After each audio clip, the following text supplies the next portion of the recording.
दोस्तों, महाराष्ट्र के जिला जलगांव के अमलनेर सिटी के रहने वाले दीपक पाटिल जय योगेश्वर कॉलेज में प्रोफेसर थे।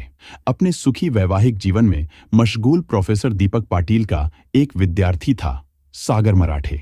सागर होनहार छात्र था, लेकिन एक दोस्त के माध्यम से उसकी जान पहचान राबिया बानो नाम की एक काल गर्ल से हो गई थी। सागर राबिया से मिलने जुलने लगा, जिससे उसके भी राबिया से शारीरिक संबंध बन गए थे। वैसे तो राबिया के कई ग्राहक थे, लेकिन उन सब में वह सागर को बहुत चाहती थी। राबिया का जब मन होता वह सागर को फोन करके बातें कर लेती थी। एक बार की बात है, सागर और राबिया एक रेस्टोरेंट में बैठे थे, तभी इत्तेफाक से प्रोफेसर दीपक पाटिल भी वहां आ गए। सागर ने राबिया को अपनी दोस्त बताते हुए उसकी मुलाकात प्रोफेसर दीपक पाटिल से कराई। पहली ही मुलाकात में राबिया की खूबसूरती और बातों से प्रोफेसर दीपक बहुत प्रभावित हुए। हालांकि वह शादीशुदा थे, इसके बावजूद भी राबिया को उन्होंने अपने दिल में बसा लिया।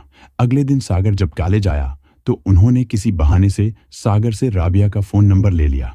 प्रोफेसर पाटिल का मन राबिया से बात करने के लिए आतुर था। ड्यूटी पूरी करने के बाद उन्होंने राबिया को फोन करके उसे अपने बारे में बताया। राबिया भी समझ गई कि यह मोटी आसामी है, इसलिए वह भी उनसे रस भरी बातें करने लगी। इसके बाद आए दिन प्रोफेसर साहब की राबिया से फोन पर बातें होने लगीं। घर में खूबसूरत बीवी होने के बावजूद वह राबिया को चाहने लगे थे। इतना ही नहीं, उससे मुलाकातें भी करने लगे थे। प्रोफेसर दीपक पाटिल का जब मन होता वह राबिया को होटल में बुला लेते और अपनी हसरतें पूरी करते, लेकिन इसके बदले में वह उसे पैसे कम देते थे। राबिया 2 से 4 बार तो उनसे होटल में मिली, लेकिन बाद में उसने उनसे मिलने के लिए मना कर दिया। इस पर प्रोफेसर दीपक उसे बार बार फोन करके तंग करने लगे। उनके बार बार तंग करने से राबिया परेशान हो गई।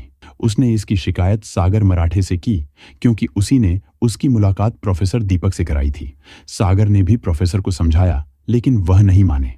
जब राबिया ने उनकी कॉल रिसीव करनी बंद कर दी तो वह दूसरे नंबरों से उसे कॉल करने लगे।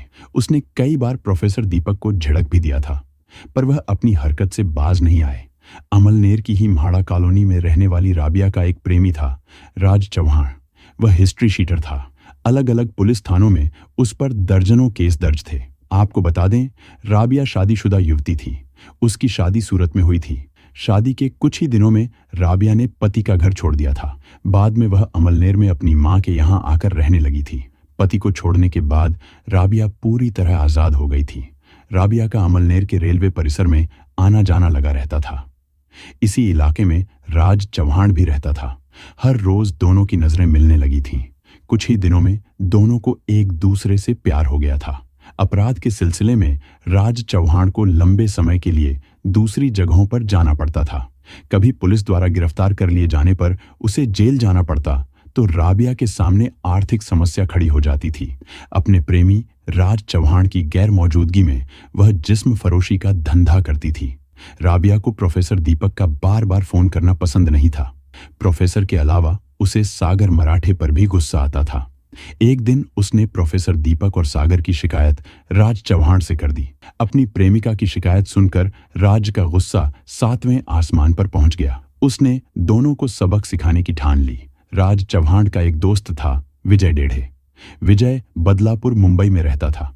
राज और विजय ने राबिया को परेशान करने वाले प्रोफेसर दीपक और उनके विद्यार्थी सागर को मार पीट कर सीधा करने का प्लान बनाया।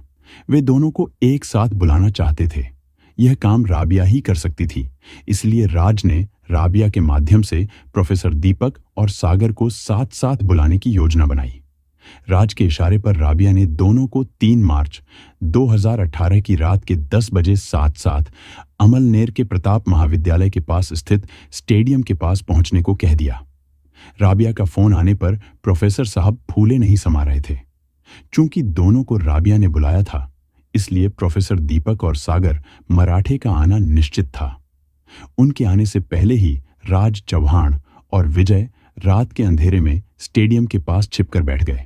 रात 10 बजे के करीब प्रोफेसर दीपक और सागर मराठे स्टेडियम के पास पहुंचे तो उन्हें वहां राबिया मिल गई। तभी अचानक सागर मराठे का ध्यान अंधेरे में छिपकर बैठे राज चौहान की तरफ चला गया। सागर उसे पहचानता था, इसलिए वहां से भाग गया। कहीं प्रोफेसर साहब भी न भाग निकले, इसलिए छिपे बैठे राज चौहान और विजय ने दीपक पाटिल को दबोच लिया। उन्होंने उस समय प्रोफेसर साहब से कुछ नहीं कहा, बल्कि उन्हें एक ढाबे पर ले गए।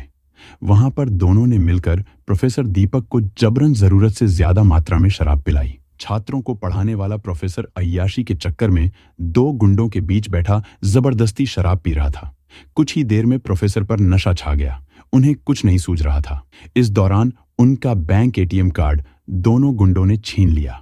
उसका पासवर्ड भी विजय ने मारपीट कर पूछ लिया।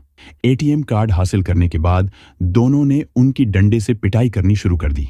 इस मारपीट में प्रोफेसर दीपक बुरी तरह से घायल हो गए।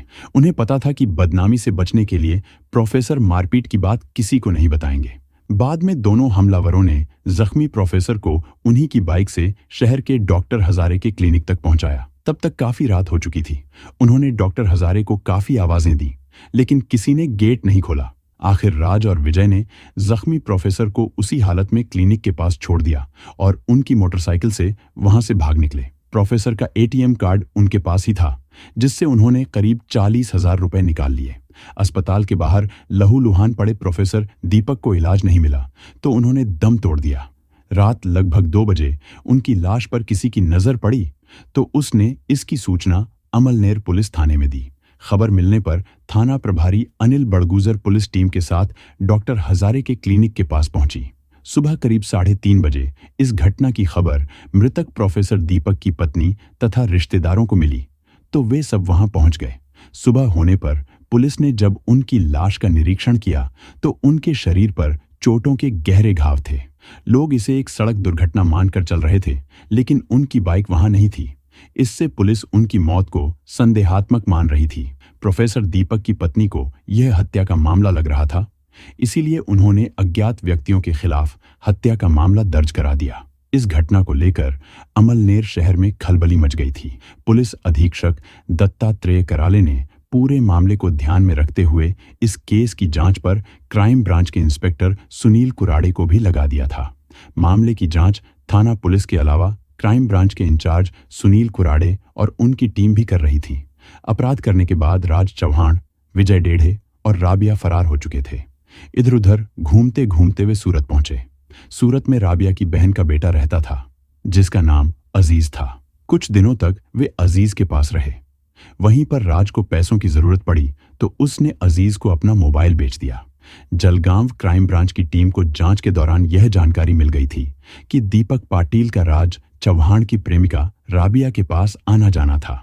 इसलिए यह आशंका जताई जाने लगी कि उनकी हत्या में बदमाश राज चौहान का हाथ हो सकता है। ऐसे में पुलिस का राज चौहान से पूछताछ करना जरूरी था। पुलिस को राज चौहान का मोबाइल नंबर मिल चुका था, जो सर्विलांस पर लगा दिया था। पुलिस को उसके मोबाइल की लोकेशन सूरत की मिली। क्राइम ब्रांच की टीम तुरंत सूरत के लिए रवाना हो गई। चूंकि राज अपना फोन अजीज को बेच चुका था, इसलिए पुलिस ने अजीज को हिरासत में ले लिया। उसने बताया कि राज और राबिया सूरत से जा चुके हैं। राज कोई दूसरा फोन प्रयोग करने लगा था। उससे उसने 1 से 2 बार अजीज को भी फोन किया था। पुलिस ने उसके दूसरे नंबर की जांच की। वह नंबर उस समय बंद आ रहा था, जिससे उसकी लोकेशन नहीं मिल रही थी। जब अजीज पुलिस हिरासत में था, उसी दौरान उसे राज चौहान ने फोन किया। अजीज ने मोबाइल का स्पीकर ऑन करके पुलिस के सामने ही उससे बात की। बातचीत के दौरान राज ने अजीज को बताया कि वह इस समय राबिया के साथ वाशीम जिले के कारंजा गांव में रह रहा है। यह जानकारी मिलने पर क्राइम ब्रांच की टीम 16 मई 2018 को कारंजा के लिए रवाना हो गई। पुलिस ने कारंजा से लगभग 10 किलोमीटर दूर एक झुग्गी बस्ती में रह रहे राज और राबिया को हिरासत में ले लिया। दोनों से पूछताछ की गई तो उन्होंने स्वीकार कर लिया कि प्रोफेसर दीपक की हत्या विजय डेढ़े के साथ मिलकर की थी। क्राइम ब्रांच ने यह जानकारी अपने अधिकारियों को दी तो अमलनेर पुलिस ने विजय डेढ़े को भी गिरफ्तार कर लिया। पुलिस ने राबिया, उसके प्रेमी राज चौहान और विजय डेढ़े से विस्तार से पूछताछ करने के बाद उन्हें न्यायालय में पेश कर जेल भेज दिया गया। दोस्तों, इस कहानी को सुनाने का हमारा उद्देश्य किसी की भावनाओं को आहत करना, किसी को ठेस पहुंचाना या परेशान करना बिल्कुल नहीं था। हमारा उद्देश्य केवल आपको जागरूक करना, सचेत करना और सतर्क रहने के लिए प्रेरित करना है।